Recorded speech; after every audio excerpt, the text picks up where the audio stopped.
उसके पर नहीं मटर और डबल मारना पड़ता है इसको वो तो घुमा नहीं पड़ता है ना बाहेर आपल्याला माननीय कुलगुरू सरांचं लवकरच आगमन सभागृहामध्ये होत आहे।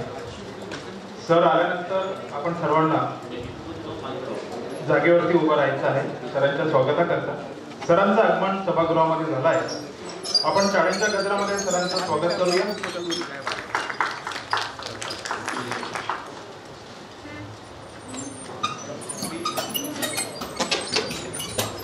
वित्त व लेखाधिकारी आणि संचालक परीक्षा व मूल्यमापन मंडळ यांना मी विनंती करतो की त्यांनी सुद्धा व्यासपीठावर यावं। व्यासपीठावर उपस्थित मान्यवर आणि सभागृहामध्ये उपस्थित सर्व मान्यवर यांना मी विनंती करतो की आपण आपल्या जागेवर उभं राहावं। यानंतर विद्यापीठ गीत सादर होईल। तत्पूर्वी आपण आपले सर्व मोबाईल शांत अवस्थेमध्ये ठेवावे। नित्यं च विद्यामन्थनं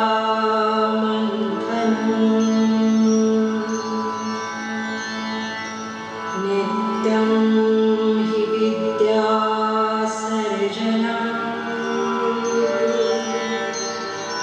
नित्यं च विद्याजीवनम्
विद्यापीठ बृहत आराखडा संवाद सभेला व्यासपीठावर उपस्थित विद्यापीठाचे सन्माननीय कुलगुरू, आजच्या या सभेचे सन्माननीय अध्यक्ष आणि मार्गदर्शक आदरणीय ते विद्यापीठाचे कुलसचिव डॉक्टर राजे देशमुख सर,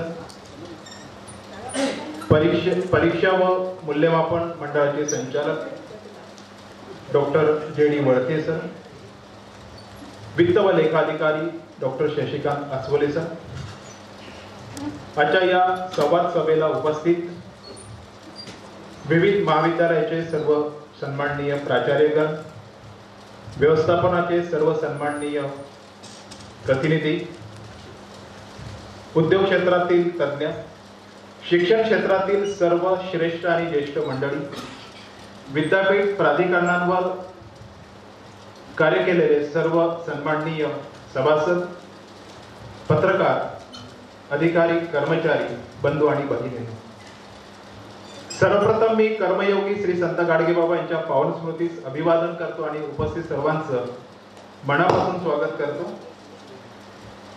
केवळ महाविद्यालयांची संख्या वाढवून चालणार नाही.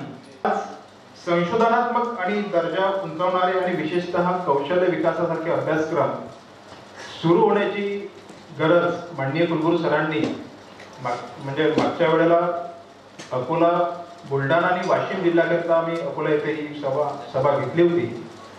त्यावेळेला ती गरज सरांनी त्या ठिकाणी प्रतिपादित केली होती. आज सुद्धा सर आम्हाला या ठिकाणी मार्गदर्शन करणार आहेत. माननीय डॉक्टर नरेंद्र जाधव सर यांच्या अध्यक्षतेखाली एक समिती गठीत केली होती आणि त्या समितीने विद्यापीठाचा बृहत आराखडा कसा असावा या संदर्भामध्ये काही सूक्ष्मदर्शी निकष आणि धोरणे हे निश्चित केली आहेत आणि त्या धोरणांवरती उहापोह आज या सभेमध्ये होणार आहे. मला सांगताना आनंद होतो की त्या समितीचे सन्माननीय सदस्य म्हणून आमचे कुलगुरू चांदेकर सर होते. आपण टाळ्या वाजवून सरांचं या ठिकाणी अभिनंदन करूया. मी व्यासपीठावर उपस्थित सर्व मान्यवरांना आणि कुलगुरू सरांना विनंती करतो की ते दीप प्रज्वलन करून आजच्या सभेला सुरुवात करतील.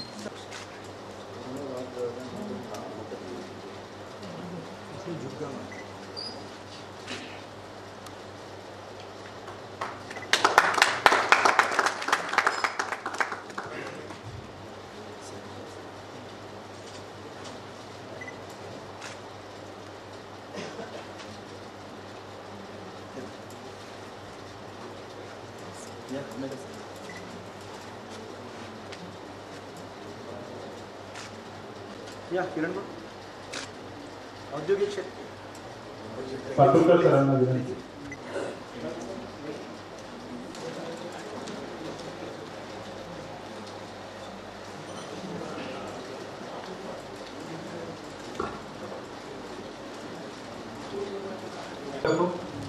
आणि आजची ही सभा आयोजनामागील भूमिका विशद करण्याकरता विनंती करतो प्रास्ताविक भाषणाच्या माध्यमातून आमचे आदरणीय कुलसचिव डॉक्टर अजय देशमुख सरांना.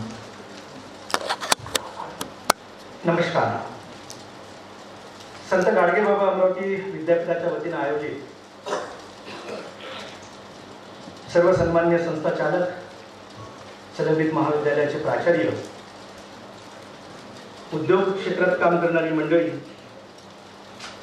अशासकीय संस्थांचे प्रतिनिधी, विद्यार्थ्यांचे प्रतिनिधी आणि एकंदरीतच शिक्षण क्षेत्रामध्ये ज्यांचं योगदान आहे, ज्यांना योगदान द्यावयाचं आहे, अशा सर्व मान्यवरांची संवाद सभा आपण इथं आयोजित केलेली आहे.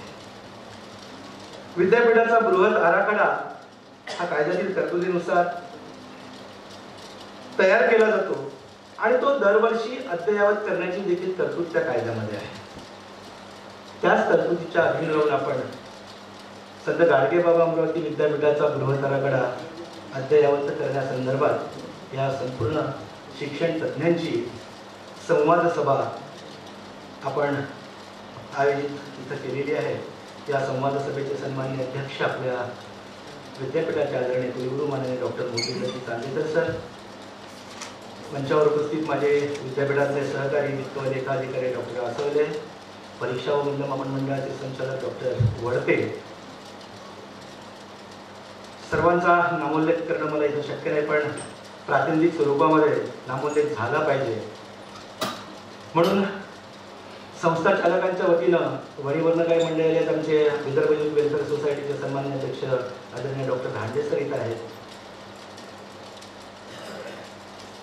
उद्योग क्षेत्रात जे काम करत आहेत त्यांच्या वतीनं माननीय श्री किरणजी पातुरकर आहेत, प्राचार्य बंधू भगिनी माझ्या इथे उपस्थित आहेत, माझे शिक्षक आहेत आणि एकंदरीतच या शिक्षण क्षेत्रामध्ये ज्यांचं योगदान आहे ते सर्व सन्मान्य आपल्या सर्वांचं मी विद्यापीठाचा कुलसचिव या नात्यानं इथं स्वागत करतो.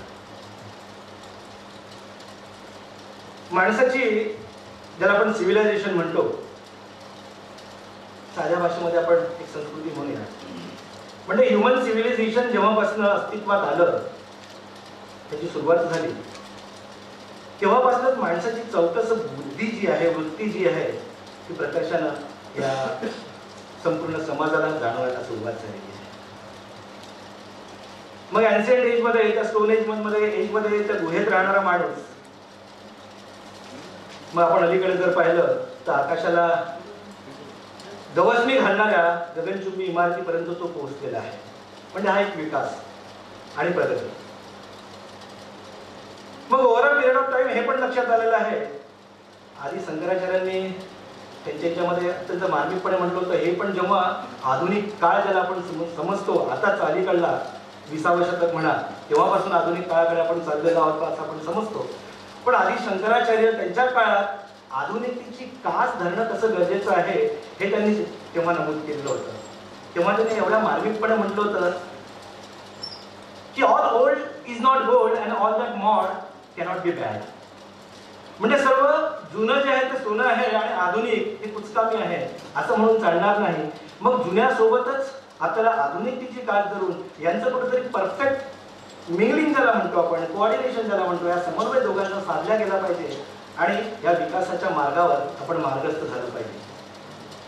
विकासाचा मूल मंत्र जर असेल, विकासाच्या या पायाशी तळाशी जर कुठली गोष्ट असेल, सर्वच बाबतीत सर्व पटलावर हे सिद्ध झालेलं आहे की ते आहे शिक्षण. मग भारतासारख्या विकसनशील देशांनी आधुनिकीकरण, ग्लोबलायझेशन ज्याला म्हणतो, ते आपलं उद्दिष्ट ठेवलेलं आहे आणि ह्या उद्दिष्ट पूर्ततेसाठी जे साधन त्यांनी निवडलेलं आहे, ते साधन, माध्यम ज्याला आपण म्हणूया, ते माध्यम म्हणजे शिक्षण आहे. मग या शिक्षणाच्या माध्यमातून संपूर्ण या समाजाचा, या जगाचा, आपल्या देशाचा विकास साधला गेला पाहिजे. हीच एक भूमिका, हेच एक प्रामाणिक मत घेऊन संत गाडगेबाबा अमरावती विद्यापीठाच्या वतीनं आपण आपला हा बृहत आराखडा जो आहे तो अद्ययावत करण्यासाठी आणि त्या माध्यमातून आपणाकडून इनपुट्स घेण्यासाठी आपण इथे एकत्र जमलेलो आहोत. 1968 पासून साधारणतः हा शिक्षणाच्या आधुनिकीकरणाचा प्रवास सुरू झालेला आहे. मग तेव्हाची 1968 झालेली तुमची न्यू एज्युकेशन पॉलिसी, टप्प्याटप्प्यानं 1954ला नॅकची स्थापना झाली, 2005 मध्ये ICSE अस्तित्वात आलं, 2012-13 मध्ये कुठेतरी रुसा आणि 2015 मध्ये अलीकडे न्यू एज्युकेशन पॉलिसी 2015ची आणि नॅशनल एज्युकेशन पॉलिसी 1968.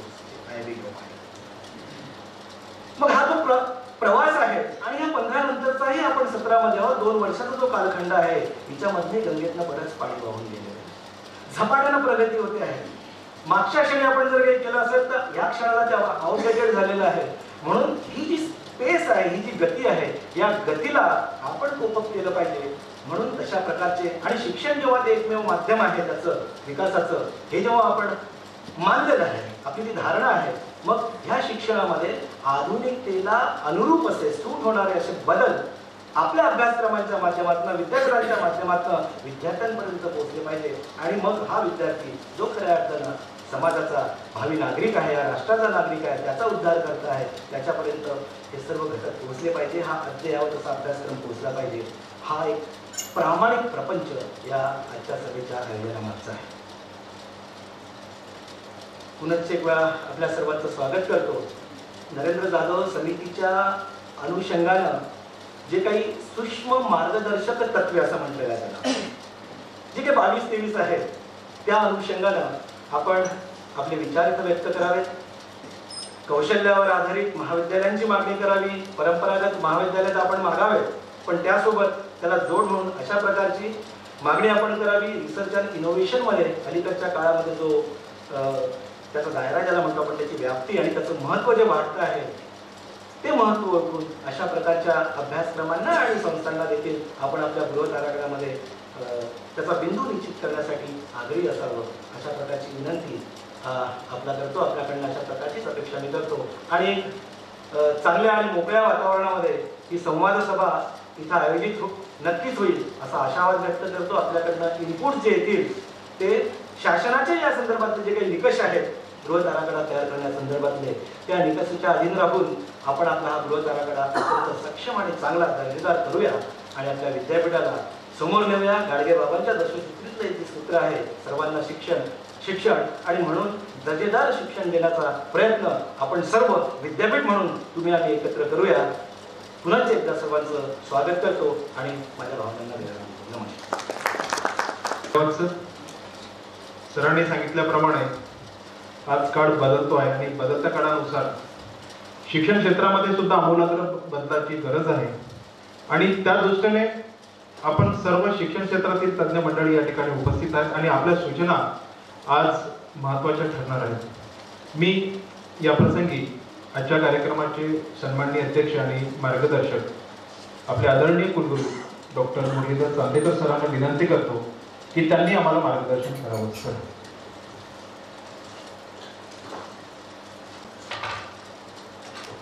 आजच्या या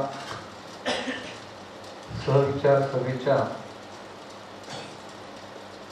प्रसंगी मंचावर उपस्थित संत गाडगेबाबा अमरावती विद्यापीठाचे कुलसचिव डॉक्टर अजय देशमुख, वित्तीय अधिकारी डॉक्टर अस्वले, संचालक परीक्षा व मूल्यमापन मंडळ डॉक्टर जयंत वडते, विद्यापीठाचे जनसंपर्क अधिकारी विलास नांदुरकर, वेगवेगळ्या संस्थेचे सर्व सन्माननीय पदाधिकारी, विविध महाविद्यालयाचे सन्माननीय प्राचार्य आणि प्राध्यापक वर्ग, आज महत्त्वाच्या विषयासाठी आपण सगळे एकत्र आलो आणि हा महत्त्वाचा आहेच. तो कळेल आपल्याला हळूहळू जेव्हा आपण चर्चेत त्याच्यात जाऊ. आपल्याला पण कल्पना आहे आणि आज आपण चांगल्या दिवशी सुद्धा एकत्र आलो. आज 26 जुलै कारगिल विजय दिवस आहे. हा विजयाचा दिवस आहे भारतासाठी. फार तपस्येनंतर भारताने विजय प्राप्त केला होता 1999ला 26 जुलै आणि त्या दिवसाला आपण एकत्र आलो. त्यामुळे आपल्यासाठी स्वाभिमानाचा, अभिमानाचा, प्रेरणेचा असा आजचा दिवस आहे. त्यामुळे त्या दिवसानिमित्त सगळ्यांना माझ्यासहित शुभेच्छा देतो. अगदी 3-4 दिवसापूर्वी अकोल्याला वाशिम, यवतमाळ आणि अकोला, वाशिम, बुलढाणा आणि अकोला 3 जिल्ह्यांची अशाच विषयावर सभा झाली आणि भरपूर मंडळी त्या ठिकाणी आली होती आणि चर्चा पण चांगली झाली. पर्स्पेक्टिव्ह प्लॅन विद्यापीठ काही पहिल्यांदा करत नाही आहे. दरवर्षीच तो होतो आणि त्या प्रक्रियेतनं आपल्याला जे काही मिळायचं ते मिळतं, जे आपण मागतो. यावेळेला संत गाडगेबाबा अमरावती विद्यापीठाने असा निर्णय घेतला की आपण सगळ्यांना विचारून या संदर्भातला पर्स्पेक्टिव्ह प्लॅन तयार करू. कारण आत्ताची स्थिती पण भरपूर बदललेली आहे. नवीन विद्यापीठाचा कायदा आला, नवीन राष्ट्रीय शैक्षणिक धोरण येत आहे. माननीय पंतप्रधानांनी अनेक घोषणा केलेल्या आहेत एज्युकेशनच्या बाबतीत. या सगळ्यांचा विचार करून आपलं पर्स्पेक्शन म्हणजे आपलं व्हिजन ठरवावं लागणार आहे. पूर्वीचे पर्स्पेक्टिव्ह प्लॅन मी एका बैठकीत आम्ही म्हटलं होतं, मी त्या कमिटीमध्ये होतो, सांगितले. पूर्वी 1994च्या कायद्यामध्ये सुद्धा विद्यापीठाचे ऑब्जेक्ट्स 4 होते: टीचिंग, रिसर्च, सर्व्हिस आणि एक्सटेन्शन. आणि त्याच्या आधारावर विद्यापीठाचं पर्स्पेक्शन म्हणजे पर्स्पेक्टिव्ह प्लॅन असलं पाहिजे अशी अपेक्षा होती. पण विद्यापीठाचे सगळ्या बृहत आराखडा एकाच विषयाचा असायचा की कॉलेजेस कुठे असले पाहिजे आणि कॉलेजेस कुठे नसले पण पाहिजे. अशा विषयावर हा विद्यापीठाचा आराखडा असायचा आणि मग त्या आधारावर आपल्या कॉलेजेसची संख्या आणि विद्यापीठाचं ज्याला का भव्य स्वरूप ते ठरायचं. मी पण सुद्धा बाहेर गेल्यानंतर सांगतो, आता काल दिल्लीला आमची मीटिंग होती व्हाईस चान्सलर, माझ्याशी बोलताना असं वाटलं की तो मला लहान गुरु विद्यापीठाचा कुलगुरू समजतोय, असं त्याला मला वाटलं. चुकीचं असं माहीत नाही आपलं. तर मी त्यांना म्हटलं की 415 colleges are affiliated with my university and 4-5 lakh students are learning. अच्छा, त्याला एकदम जरा माझ्याकडे पाहण्याची दृष्टी त्याची बदलली. कारण मी सांगितलं मी 415 आणि 5 जिल्हे, महाराष्ट्रातल्या सगळ्यात जास्त जिल्हे जर कुठल्या विद्यापीठात असतील तर ते अमरावती विद्यापीठामध्ये. मी त्यांना सांगितलं कारण मला माहिती आहे की विद्यापीठाचे मोठेपणाचे पॅरामीटर्स हे आहेत. मग त्यांची जरा माझ्याकडे पाहण्याची दृष्टी असेल.